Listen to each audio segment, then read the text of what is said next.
Hi, friends. Thanks for joining us. Lots of views last week. Lots of listens. We appreciate your support. Don't forget to smash that subscribe button. Leave a like. Leave a comment. We appreciate those. We try to answer all of them. Benny, where can they find us on social media?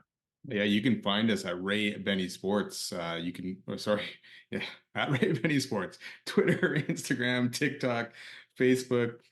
Check us out on Reddit and Discord. And don't forget to leave us a rating on your favorite podcast provider. And you talked about subs. Hey, get us up to 1,000 subs on YouTube, and then maybe we'll do some kind of giveaway if we ever get up there. That'd be great. That'd be exciting. Let's do it. We got to start coming up with a good prize package for that then. Yeah, for sure. Let's get it going. Let's get right into it. What do I usually say? I don't even know. Bit of a rough start on this one. Wow. Let's get right into it. Who is There your you player go. of the game from last game against the BC Lions that the Bombers won? Yes, they did 2-0. I'm gonna have to go with Jamal Parker, and I think that's probably the top of everyone's list, right? Big knockdown on that first drive of the game to keep BC from scoring a touchdown and tying up the game. His touchdown on the lateral that BC effed up on, taking that back to the house, and then his interception that again stopped another drive cold, and it was a great interception too. Twisted his body kind of to get that. So for me, Jamal Parker, he was all over the field. Yeah, Jamal Parker's that dude. He was a beast on defense, flying all over the field, around the ball often. Safety was a concern for some folks in the offseason. Hey, of course, Brendan Alexander, one of the best for the past few years. But Jamal Parker has stepped right in and more than capable replacement at this point in the season. Great to see him play. Also agreed, Jamal Parker play of the game. Biggest concern from week 3, even though the Bombers won, I think they went away from the bully ball too much. Didn't see enough heavy set. Last week, they had 6 different guys touching the ball from the backfield. This week was only 3, only 11 carries for your primary running back. Like, I get it. It's his first start, but what after he showed, and you know I'm a firm believer that your primary running back in this style of offense has to touch the ball 20 times. I believe he touched it 14 times with maybe 3 receptions. So yes, I acknowledge this is his first start, but I think he proved that he can handle the load after that last game where he carried the Bombers for what was it, 140 something. Yeah. So yeah, I was a little disappointed that. So I'm concerned that they're moving away from it with Zach Caleros coming back. Yeah, for sure. I mean, what did they have last week? Over 30, right? If you include the sneaks by Terry Wilson, runs, right? Yeah. This week only 19. Maybe 20 with the one Streveler sneak. Not sure if I included that or not. So yeah, it's a big difference, right? And you kind of went more and put this more on Caleros' shoulders, who threw for 25 times. But the biggest thing was the deep ball. You know, last week against BC, or week 1 against BC, or week 2, I guess, game 1 against BC, it was a lot of shorter stuff. Drives extended longer. Like you had 30 runs, you had 25 passes, a lot more plays for that Bomber offense. In this one, they went deep quite a few times and tested Zach Caleros' arm. And for the most part, it didn't work out too well. I know you had one to Wheatfall later on that probably could have ended up being a touchdown if it was a little bit more thrown in front of him kind of thing. But it was a bit of different offense. So my concern for me was the play of Zach Caleros. And I get it. He didn't play week 1, so this is his first week. But we saw Streveler come in off a busted knee and play a week 1 and play a pretty good game. So I was expecting the same from Zach. And after that first drive, you're thinking, okay, he's in rhythm. This is going to be a pretty good game. This offense is going to click. They didn't click till, what do they have? One more drive for a touchdown where he threw his second touchdown, right? To the big guy, Eli. So that was a fantastic touchdown, but 2 interceptions. And one was a deep ball that was way underthrown. Dembski didn't notice how underthrown it was. And, it was a big play, and the Bombers could have put that game a little bit out of reach there because they were even pretty close to field goal range on that one because they were about the 50 of BC, I think, or something like that. So, yeah, a little concerning. We'll see how he does this week coming up against the Elks. But, yeah, I'd like to see a little bit better play from Zach. And like we said, coming in from last year, his play was already kind of dropping off, right? Last year, what was it, 15 touchdowns, 17 interceptions or whatever it was. It wasn't a very good year statistically for Zach. So hopefully he has a bounce back. I'm a real big fan of Tuieli. Yes. That was a fantastic. You know what, for a big guy like that, running that way and catching that ball, that was fantastic. Yeah, absolutely. Great hands. Yes. What's with CFL attendance? And what are some possible ideas to increase this attendance, especially with the young folks? Yeah, it's pretty rough. Like the average for last week was just under 16,000. And that's for all four games. Like BC had the most and they had 20,000. And then you had a home opener in Edmonton where it was still under 15,000. That to me is crazy, right? Edmonton's one of those franchises where you need people showing up. And I know they got a lot of issues with a lot of things there going on. One of the biggest things is probably if you're winning games, which I haven't done over the last few years, they'll bring people in, right? I mean, even when the Bombers were losing, they weren't very good. I know we were still drawing probably 20 to 25, right? I mean, now look at them and they're selling out. They're the only team that's really selling out lately. Um, for me to attack those younger kids, giveaways in schools, more promotions, getting these kids some free tickets that they can go to a game and check it out for the first time. And you need young butts. And then that doesn't necessarily just mean elementary, right? Get some universities, Red River College, all these things, just giving out free tickets here and there to get people to start going to games and just check it out. We see it in BC. You had Snoop Dogg coming in, right? For week one, and they had how many people in there? And now, unfortunately, week three, you're having only 20,000 people. So, something's not working. It's a great idea, but they have to keep those butts in the seat. This is a result of league mismanagement for decades. Oh, The yeah. inability to stay relevant in Canadian culture as the NBA and NFL football soared in ratings is tragic. But now, with the NBA ratings sucking and other leagues floundering, they have not taken the advantage of the small crack that they've had. Like, how does the CFL not have a nationwide touch football initiative? Like, we're seeing how popular touch football is now, or flag football, I should say. It's going to Yeah. be in the Olympics. Canada just beat the US in flag football, and it made the Pat McAfee show. How is the CFL not involved in a nationwide touch football program? Where are theme nights in cities like Calgary and Toronto and Vancouver? Where are the student sections, like you mentioned earlier? Why don't we see CFL bring in the top content creators on social media? Where are top TikTokers from CFL cities like Toronto and Vancouver profiling the game day experience, bringing it to millions of their followers? Like, where is that? Where's the ingenuity? Why aren't they bringing new Canadians into and having like a new Canadian night to bring them as part of the game day and to ensure that they see the CFL part as part of the Canadian culture, an important part of Canadian culture? Bring like these refugee communities. They have people playing football on these teams. Bring these players into those communities so they're interacting with the communities, so they see someone flourishing in something else in Canadian culture. Like, it's ridiculous how easy it is to think of these ideas that the league is not implementing. Well, you got to hope with the new commish that these things get done. You have a lot of empty seats in some of these stadiums, and you know full well they're not getting sold. So yeah, it's not going to hurt you to give away free tickets because at least if they come to the game, they'll buy some concessions, and stuff like that. So they'll be in there. But yeah, they need to market this more. And do you think a CFL like a game like Madden, a CFL game would work or help grow the game? Because then you got young kids playing CFL football. I know it'll be a tough sell between Madden and the college football, but if you bring in a game, maybe that helps people get it kind of addicted to the game. And then, hey, I'm going to go check this out. But I don't know how much that would help, but that would be another option to kind of look into. But that's going to take some investment. And I mean, all of this is going to take investment.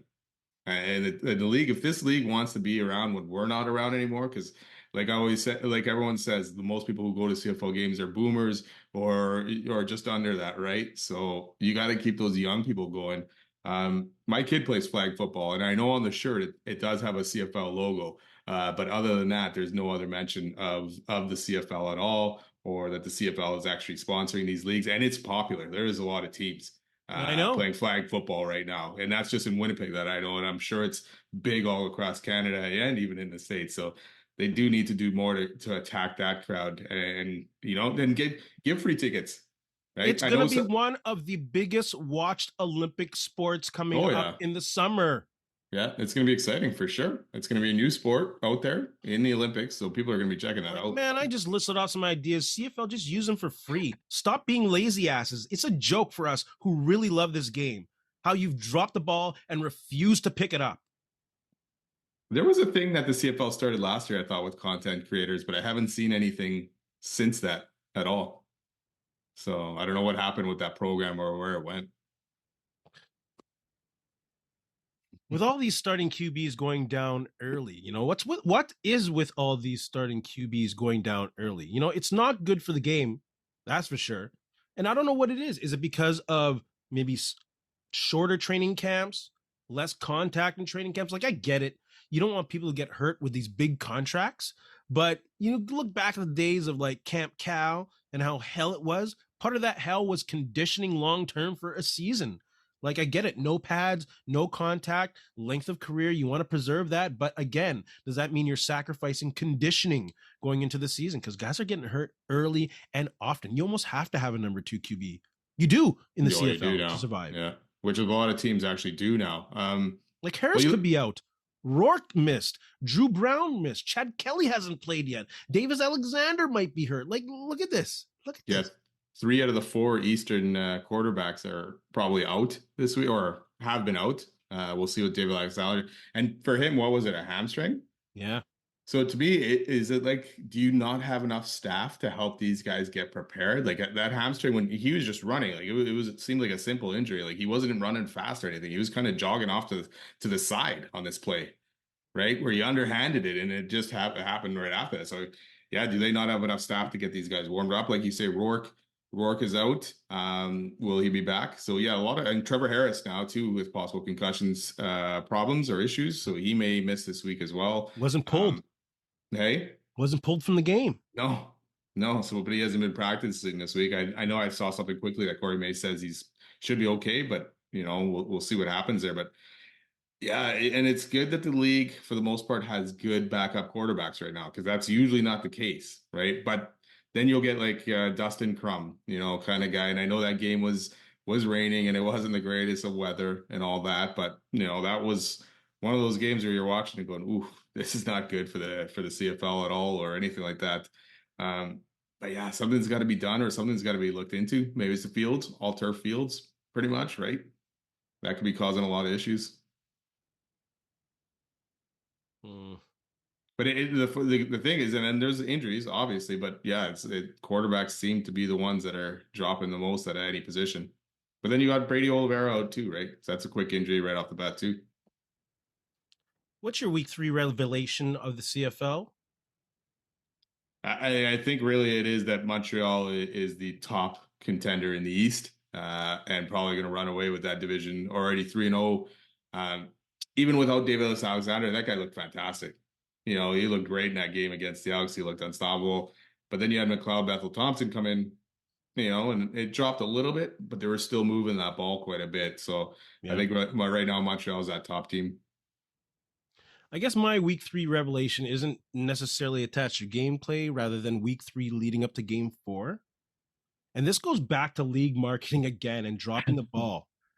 It is Canada Day weekend, and there is no kind of marketing, promoting as such. Like, is there a special logo going on? Is there a special concert series that's being put together for Canada Day? Is there any special pre-game, post-game, in the game production by TSN that acknowledges Canada Day beyond putting a maple leaf flag on the screen? Why isn't the CFL trying to establish itself as the Canada Day tradition? Like, it's a joke again. I'm getting so pissed off, man. Canada, like, nothing. There's nothing. You probably need at this point another, like someone besides TSN, Sportsnet or something, trying to get into the CFL game as well and bidding on this because there's really there's no reason or for TSN really to try harder than what they are doing, right? Because what's their competition? They could just keep trotting out the same thing. You got the panel every time. Yes, I know sometimes they're on site, sometimes they're in the studio, but really that's it. I know they're trying this stuff with Luke Wilson, but that guy is so divisive. Is that the right word? That some people love it, some people can't stand the guy, and he'll come out and say stuff, but really no solutions to what they should fix. So yeah, I don't know. I don't know what TSN is trying, but there's no competition there. Why are the Bombers playing on a short week? That's the other thing Why where they aren't there just 4 should. games on Saturday and Sunday on the long weekend? This is stupidity. I Like, think you really need to stick to Friday night football for sure. And you can have a double header on Friday night football, one on Saturday, one on Sunday. There's really no need right now to have a Thursday game at all. You especially in know, the long weekend. yeah, and there's nothing else going on really sports wise besides baseball, right? So you have free reign to get these games on Friday, Saturday, Sunday. And I know it's a long weekend and people go away, but people are still going to be watching these games on TV, Or on right? their It's not like, computers at the lake. yeah, exactly. It's not like they get there and go, oh, CFL? No, I'm at the lake. No, they're still going to watch. I'm still going to watch. I'm still going to check out games. So you really did not need to have a Thursday game, and you could at least make it. I know BC played a short week against the Bombers in week 2 afterwards. It's like, why? Why do you have to do that? Can you not have a team that played Friday now play the Thursday game or something like that? And that's another thing altogether, the CFL schedule, right? So so much ranting going on in this Friday, Saturday, episode. then just do that. It makes no No. sense. Let's move on to week 4 with the Winnipeg Blue Bombers. Blue Bombers blueprint against the Elks offense. I'm going to go back to what I said when they veered away from bully ball. They got to run more, trust Matthew Peterson more, use the flats in the passing game more. That works so well for Chris Strevler. Why wasn't that happening with Zach Caleros? So yes, make sure the front 7 on the Elks buys into the running game as a full-fledged threat. With that said, the Bombers need to get that passing game going. Currently last in the league, I think, averaging just over 200. Prime opportunity against the Elks, who've given up the highest passing percentage at 78% and highest QB efficiency. So both run Yeah, and Davis Alexander was carving up that Edmonton D for the most part. Quite a bit in the first half. I know Edmonton came out in the second half playing a little bit better on D, but then Alexander started going at them again. I just saw this today that 13 straight that the Bombers could make against the Elks at this point. Like they've won 12 in a row right now against Edmonton. That's That to horrible. me, that is wild. So no Brady Oliveira. Dembski's a game time decision. So yeah, did you notice, or maybe it's just me, Claros's passes to the sidelines seem like they took forever to get there. That, the guy had enough room to possibly get a first down, but by the time he got the ball, he was tackled before he could even make a move. So I don't know what was up with those passes as well. But they got to focus on the run. I agree, but they've really got to get Claros more in a rhythm. And he's got to get some more zip on those passes consistently. Well, on defense, what you got? You know what? Go at Trey Ford. Confuse the guy. Keep him in the pocket so that he can't use his legs. He started off rough against the Owls, and there was a lot of stuff on social media saying he should probably get taken out. Let Fajardo come in. He came in strong in the second half, or especially in the fourth quarter, I guess. I don't know if the Owls just kind of backed off or what they were doing on defense there, but make the guy make mistakes, force him Yes. into wrong reads. We saw Mazzoli actually put up some good numbers against the Bombers D last week, but the Bombers, again, that bend don't break kind of thing where they became stout once he got around the end zone and Mazzoli threw a couple interceptions deep in that. So kind of do the same. And then again, stop Rankin and Leak. Did Mazzoli pass like over 40 times? Yeah, I mean, he was just under 300 yards, I believe. So I agree with you. Keep Trey Ford in that pocket. That collapsing pocket has been working well the first couple games with guys with legs. Mazzoli didn't quite use his legs, or maybe he doesn't have those legs from before. probably But not. Nathan Work was not able to use his legs as much with the Bombers keeping that pocket around him. The Bombers give up the lowest completion percentage to QBs in the league right now at 54%. And in the red zone, they're a force. Last week, they were 3 for 4, only allowing 1 touchdown. So they got to keep being fierce, get in Trey Ford's face, confuse him. That's secondary. Like I said, 54%. And that's also the D line, keeping him in check, getting those arms up, getting in his passing lanes. So shout out to the secondary and the D line. Yeah, Evan Holm, fantastic interception last game too. Dietrich Nichols had a pretty big pass breakup, I believe. Yeah. Bonds almost took one. He could have put that game away if he snagged that. It would have been a pick 6 for sure. And Bridges had a huge hit Bridges. I think it took a receiver out for a play, didn't it? Yeah, The yeah, Barry yeah, some something big or hits. whatever? And Shh. then they had Michael Griffin playing a bit. I don't know if he was playing a linebacker or where exactly he was playing, but he made some waves in that game as well. Yeah. Special teams. Uh, it does feel like your boy is about to break one soon. Yeah, I guess I was wrong on that one, eh? Well, it doesn't matter wrong or right. He's there. Like he's breaking punts for 18 or whatever and kickoffs for 20 plus yards. It's only a matter of time. But shout out to your boy Jameson Sheehan, 46.5 yard average, putting them inside the 10 yard line one time. Really good punting game for him. So keep the special teams play up. Yeah, Castillo, another big one, 55 yards. Really contain that jeez, Edmonton return game, right? They got some speed back there. Leak, he can take one easily. So yeah, I'll shout out to the Bomber return coverage team. They've played well so far in the first two games against BC. Caused a Agreed. fumble as well, right? Last Yeah. game. So yeah, fantastic game for them. So hopefully they can keep that going in the two games, and maybe it's just BC's return game is not very good. So we'll find out. Or maybe the Bombers coverage game is actually pretty good. I like their coverage game. So Thoughts far, so good. on Adam Big Hill signing in Calgary? I mean, hopefully it works out. We saw him over the last couple of years with injuries. He wasn't himself anymore, but it'll be interesting to me to see what he still has, or still has in those legs kind of thing. But for him, it's probably tough, right, to go out that way with the injuries and all that stuff and not kind of go out on your terms. And hopefully for this, it's not Calgary signing him to try and get some intel on the Bombers because that's who they play two times over the next 3 weeks, right? So hopefully it works out for him and he can continue playing. No, I don't think it's intel at all. Good for them on Biggie. They lost Lee, their starting running linebacker in the middle. They lost Gary Johnson Jr. I think they lost their other wide side linebacker late in the game. Good time to bring him in because they got that bye week to see where he's at in conditioning, get him up to speed. I'm sure he doesn't have much to learn scheme wise because I think it's Benavidez who's with Calgary, or maybe Benavidez No, is in BC. BC. Who's in Calgary now?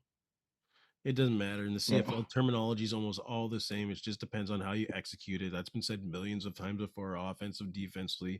The terminology is yeah. almost the same around the league once you play in here. So, and like you said, after that bye week, they get the Bombers on July 3rd.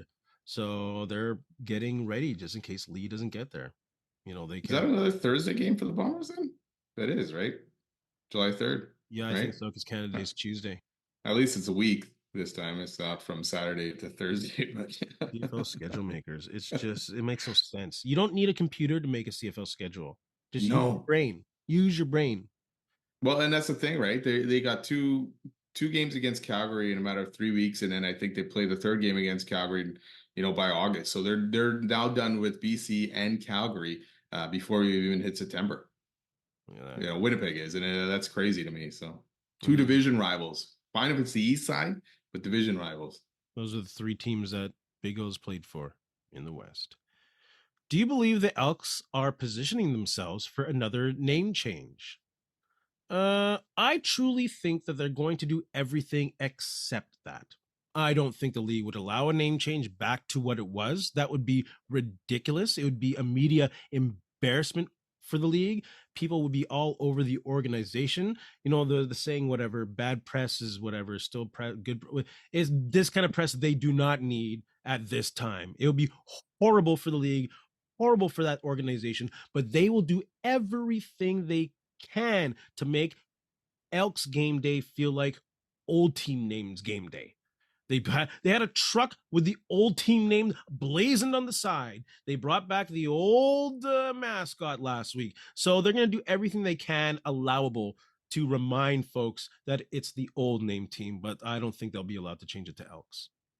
It's crazy how many people, when I started looking into this a little bit more, like how many people making comments on social media is that they were done with the team after they changed name. I'm never going back to another game. I'm not like over the team name. And I saw some comments or one thing I was reading about the Jets. If when they came back, if it wasn't called the Jets, it's like I would have still went to the games. Yes, I wanted Oh, it to yeah. be the Jets, but I still would have went to those games and still would have been feeling that this is my team because it's from Winnipeg, right? Yeah. What is the difference in this team name? But yeah, but I did read something that I think they are. I think they're going to try and change his name back. And I did see something where a new owner would have to wait a full year before being able to change the name. So I think they will try, and I think they will look into it. I don't know if the league will let them. Like you say, it's probably not a good idea to even allow this to even go that way. But I think they're definitely going to try. Like, winning will bring thousands more people there Yes. long term. Like, if you're looking for a quick money shot, sure. Bring back all the old heads that'll wear their gear loud and proud for a couple games, maybe even for most of the season. But come long term, when they start losing again and it's still not called the old team name, they'll be gone. That's the thing. Start winning. Start focusing on that, and that's where every focus should be on trying to figure out how to stop all these losing seasons. You'll get fans back in that stand if you continue to win or start to win. Absolutely. They're definitely not in our Power Four. Let's move on to how are you ranking your CFL Power Four? Who do you got at 4? I'm going to give it to Calgary right now. I know not a very good game last week against Ottawa, but they looked pretty good in those first 2 weeks. Yeah, I don't care that I got Calgary too. I don't care that Ottawa just beat Calgary. If they played again this week, I'd still be taking Calgary. Like, Calgary had 2 shots inside the 10 where the guy missed the ball because it was slippery and probably dodgy footwork with PJ Walker to try and slide it in from the 1 or whatever. So I'll still take Calgary. 3, I got Saskatchewan. They are looking good, but they almost let one get away in Toronto when they were up a plenty. So I bounced them down to 3. Yeah, Saskatchewan's been funny because all three of the games they've had big leads and almost blown them at the end, right? I'm Mm-hmm. still not, they're not at three for me. I'm still keeping Winnipeg at three for now. Impressive week one. Week two, impressive on D and special teams, but offense to me was not clicking totally. So I got Winnipeg at three right now. 2, who you got? I got Saskatchewan then at two. Again, looking 3-0. And I know it's all against Eastern teams right now who are having a rough start, but they're getting the job done. I have Montreal at 2. Um, I think they're very equal with the Riders right now. But if both quarterbacks are out, I'm trusting 3 last names more than I'm trusting what's his name? Jake Meyer. Meyer. Yeah, I'm sorry, I will. Coming in for Harris. Why aren't they number 1? Montreal beat Argos, Red Blacks, and Elks. Yes, strength of schedule must be taken into consideration. And that's why I have the Bombers at 1. They beat a good BC team.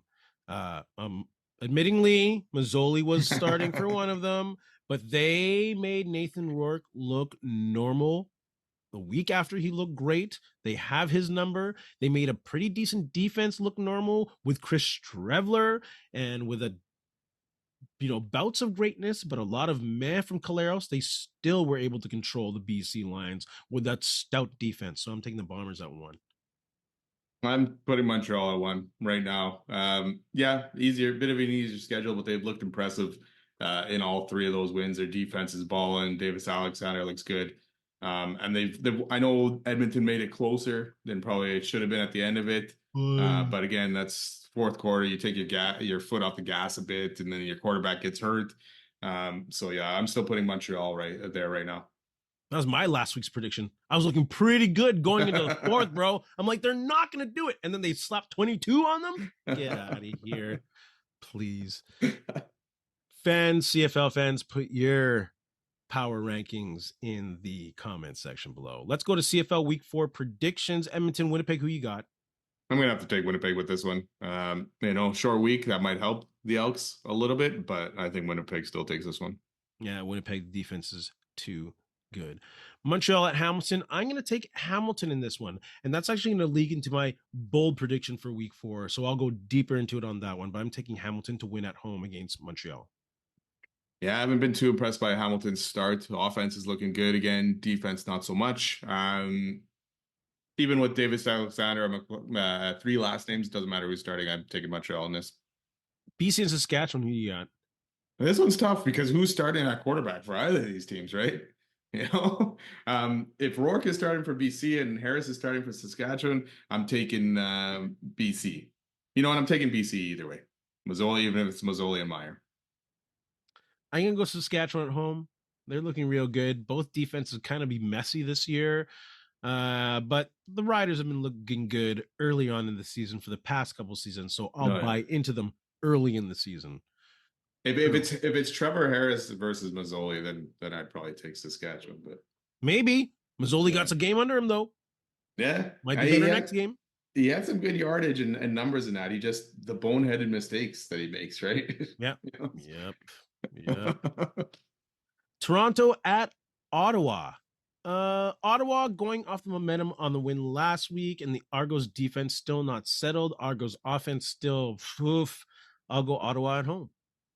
Yeah, this is another one. Like, who's starting at quarterback, right? We don't know. Is Toronto getting a bunch of those guys back at all? We don't know yet. I mean, if Drew Brown plays, it's Ottawa. You know what? I'll take Ottawa either way as well. CFL fans, put your predictions in the comment section below. Bold CFL prediction for week 4. Like I said, Hamilton, I think, will pull it together and surprise the Montreal Alouettes.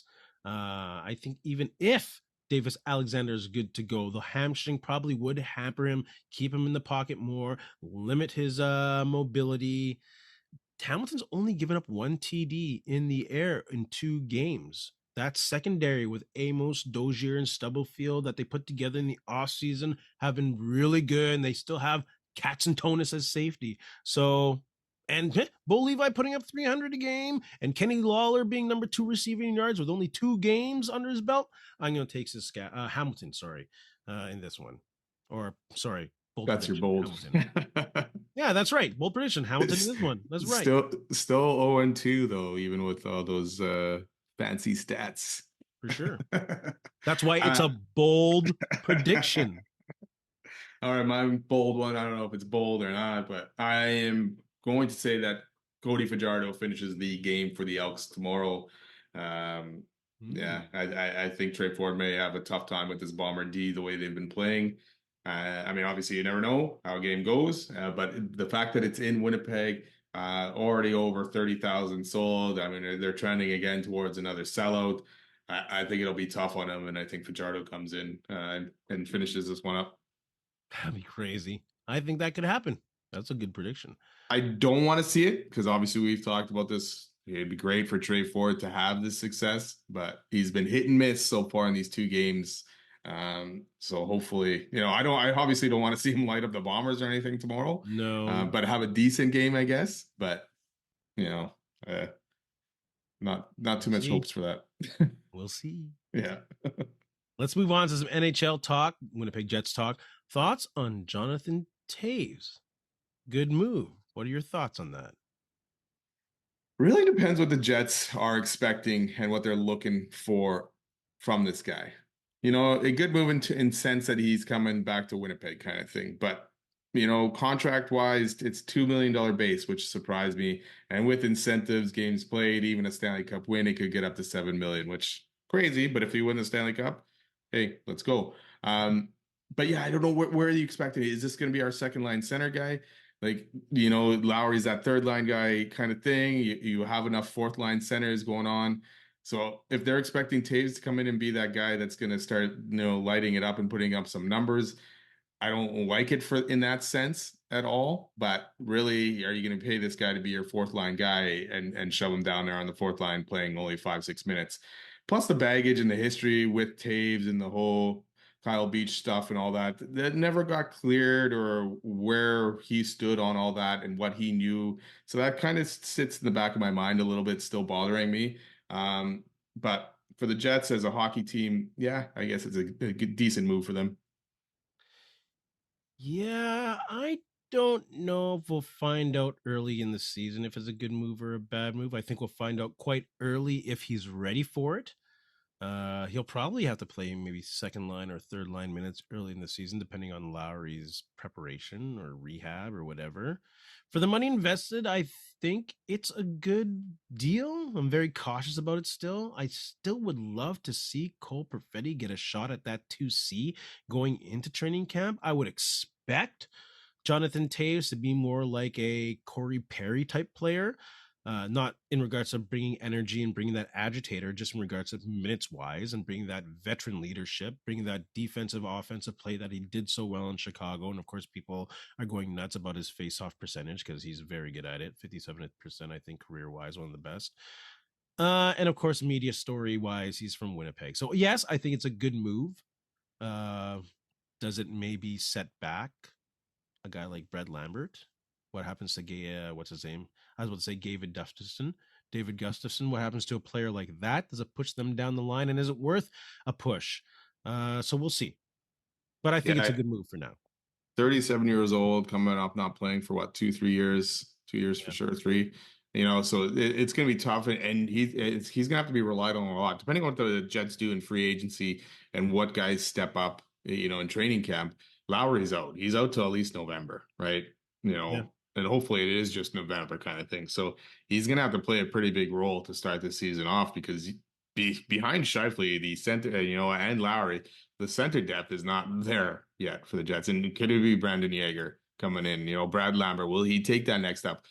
You need somebody to step up unless you can snag a guy in free agency coming up here, right? Because that's a huge hole. And if you want to be a Stanley Cup contender, you saw, Florida, they have depth all over the place, right? And if you want to be able to beat those guys, you need that same kind of depth and guys that can go long and deep in the playoffs, right? And take a beating and keep coming back. So it'll be interesting. It'll be interesting to see what he does and how he plays and if he can bounce back at all. I think Perfetti could beat him out for his 2C to start the season. Hopefully, I Perfetti think comes in a so. little bit more beefier, a little bit Yes. beefed up kind of thing, like Shifley did over the time, right? Shifley Yes. was scrawny, kind of guy when he came in, and then he started working harder and harder with, who was it, Adam Oates or whatever it was, and getting better at what he did. So hopefully, Perfetti's going to take that same path. Didn't Perfetti add like 10 pounds last year? He should go train with Darcy Tucker. That's what I'm talking about. Maybe start. No, Gary was it Gary Gary Roberts who's Roberts. Yeah, doing it? that's a Yeah, guy. that's That's it. a That's guy. it. Yeah, Shoot. Darcy yeah. Tucker. Darcy I Tucker. love That's Darcy a totally Tucker. different game. Man, when I was a You can't Leafs do that in the fan. NHL Yes, I anymore. was a Leafs fan. Damn rights I was. Had to There was cheer some for good myself. series, me being a Flyers fan with Toronto and Philly back in the That early was 2000s. There crazy. was a couple good playoffs series. Shoot. And I only moved to Toronto because Dale Howardchuk went to Philly. Yeah, too bad he couldn't get that cup there. Damn See that? Lindros. I followed him to St. Louis, then I had to switch because of you. There's no way I was cheering for Philly. Um, if you were Ehlers, would you stay with the Jets or move on? Man, I'm moving on.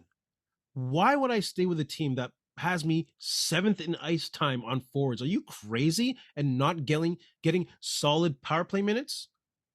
60 points per minute, ties with Connor. Shots on goal per 60 minutes, ties with Connor. Leads a team in assists per 60 minutes. And I'm seventh in ice time. I'm out of here. I'm gone.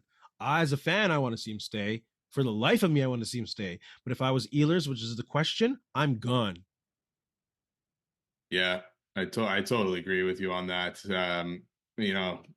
And the sad thing for the Jets is that he's a top six guy, and I know a lot of people rag on him. His playoff performance isn't always the greatest. He's getting hurt, all that kind of stuff. But like you say, he's still putting up the stats. He's still putting up the points. And if you look at the free agents on that left wing, they're not very good after him. Like the next top one, you got Marchand. Really, he's not coming here. And after that, you don't have a lot of left wingers that are going to be out there. So who are you going to replace him with?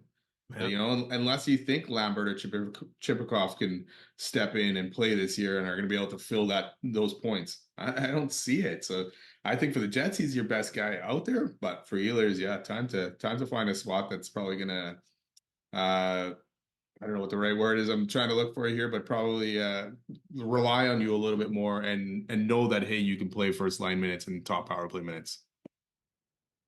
Are the Jets Shameful. still signing Patrick Kane? Or what? I thought I saw that. Step one has been complete. Step one has been complete. Who would be your top free agent target for the Jets? There's different spots, right? They need a center, they need a top six guy, and you need a defenseman. So it's like, which one are you going to rank higher? I feel like they need top six forward more, and especially a second line center. looking at the list, there's not really a lot of great guys out there. So and you got to find guys that are going to come to Winnipeg as well, right? So maybe Mikhail Granlund, he can be your second line center guy. Hey, I'd take Claude Giroux right now, but I don't think he's coming to Winnipeg. So I think you got to focus on center, and that probably your guy is probably Mikhail Granlund. I agree. Go for that second line center, but I'm going to go with a bit more of a risk and a bit less of a cap hit. Because I think you have to also look forward, and this kind of factors in with also what they're doing with Ehlers. You have to look forward into the season coming up with Kyle Connor, Adam Lowry, Dylan Sandberg, and Cole Perfetti as an RFA being names that you have to sign. So I kind of look cheaper, see where you can get a bargain. I'd be going for that Pius Sutter from Vancouver. Took a big step forward as a second line center when they traded what's his face away. Was it Miller to New York? JT Miller. Yeah.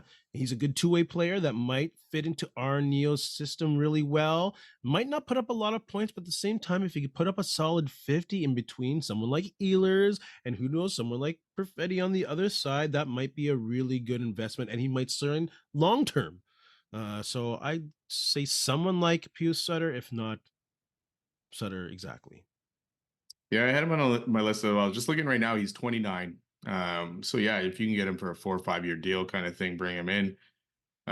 Even on right D, they obviously need a right D, right shot defenseman that can play. You got Dante Fabro, who was in Columbus last year. The guy's still 27, put up some decent points. And I don't know, maybe analytics guy don't like the guy. I have no idea on that side of things, but I think they got to kind of look at those guys and see who they can bring in. Not bottom of the barrel guys, but the middle of the pack guys that they can bring in and fill in this roster. Pius Sutter. Jets fans and hockey fans, put your comments in the comment section below. Benny, you got anything to say to our friends? You know what? Just thanks a lot for listening. Don't forget to subscribe and follow, and go Bombers go.